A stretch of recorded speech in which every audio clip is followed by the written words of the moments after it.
Hey guys, I'm Brandon. Today I will show you the book of Esther, which is the last book of the history category.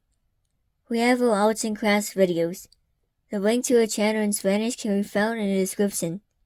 This story can be found in Esther chapters 1 to 3. Let's listen to the story. King Xerxes, also known as Ahasuerus, was the most powerful man in the world. In the third year of his reign, he invited the nobles and princes to a feast, which lasted 180 days. King Xerxes ruled over the empire of the Medes and Persians, which stretched over 127 provinces, from Ethiopia to India. Living in his empire were many Jews. After the feast, the king invited everyone at his palace in Susa, also known as Shushan, to another feast which lasted 7 days. There were white, green, and blue hangings fastened with white linen cord to silver rings.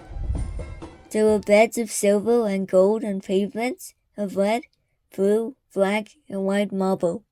Everyone drank from cups of gold. Queen Vashti gave a party for the women in another part of the palace. At the end of the 7 days, the king, who was drunk, ordered his 7 servants to fetch Queen Vashti so he could show off her beauty.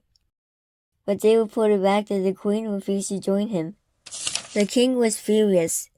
His wise men advised him, saying, "The queen has not only insulted you, but everyone. She has set a bad example in not showing honor to her husband." The queen's title and domain was taken away from her.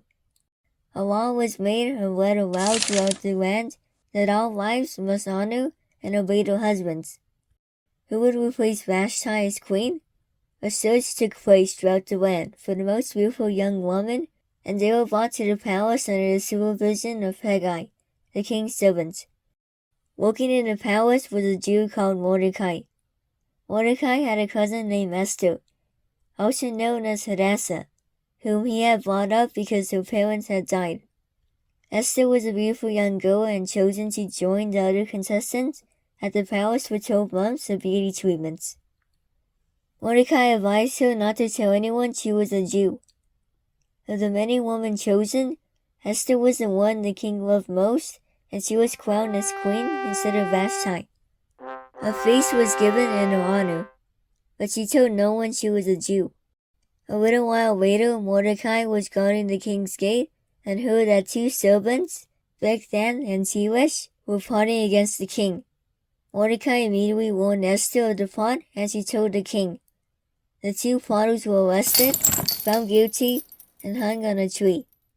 The plot was recorded in the chronicles of the king's reign, where it was noted that Mordecai had uncovered the plot.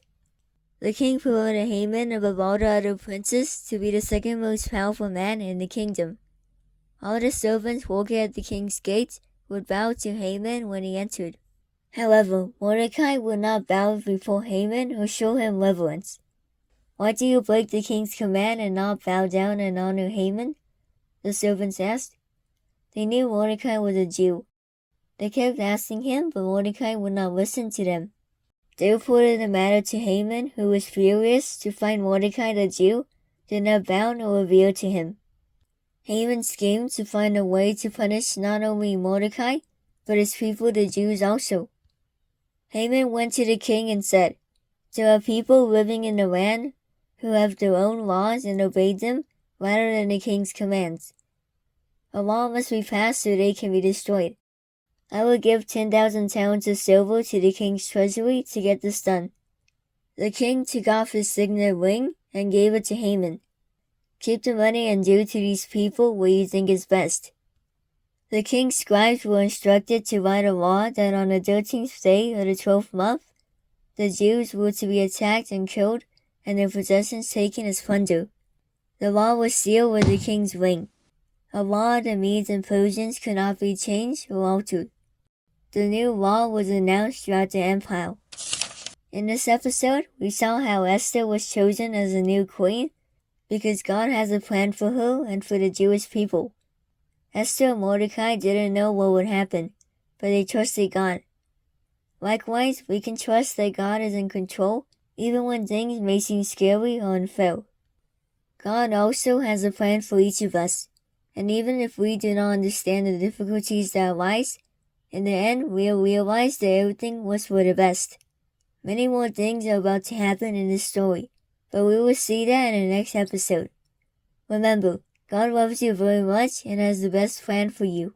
Thanks for watching, and please check out our other videos, like, and subscribe. We'll see you soon next time. Bye!